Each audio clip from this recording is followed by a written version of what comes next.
Welcome back to the Deep Dive. Today, we're digging into the source material for a brand new show, The Asset.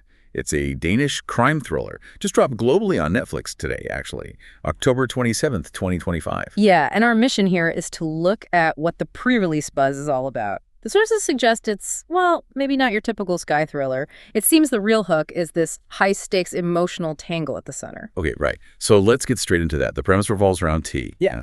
a young intelligence agent. And she's sent undercover into a crime boss's network. Exactly. But her way in is through Ashley, who's the wife, maybe partner, of the target, Moran.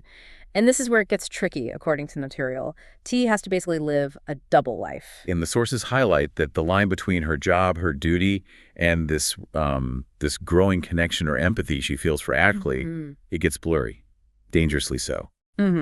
And what's interesting is how the analysis treats this connection.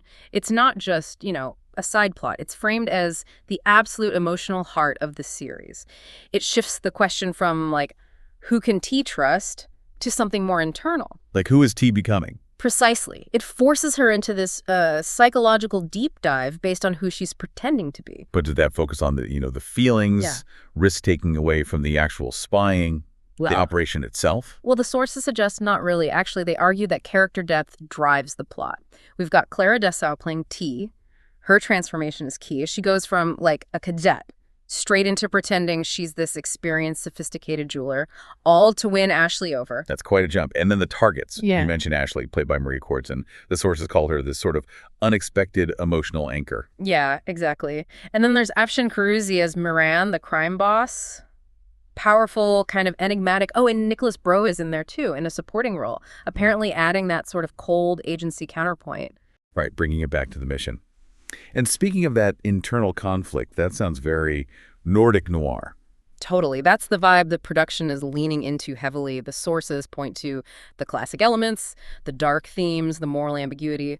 Copenhagen provides the backdrop, very stylish, moody visuals. Reviewers are already saying it's one of the stronger Danish shows in that style recently. And that moral ambiguity is key, isn't it? Where, the good guys aren't perfect and the bad guys aren't purely evil. Exactly. The analysis really emphasizes character-first storytelling. It's less about the big action set pieces and more about those internal struggles, which actually makes the format work really well. Oh, so? Well, it's a pretty compact season. Only 6 episodes for season 1. Each one is, 45 to 50 minutes? So it doesn't meander. It keeps the focus tight on the psychological drama, especially that dynamic between T and Ashley. It really ramps up the tension quickly, makes it very bingeable. Okay, so summing it up for you, the listener.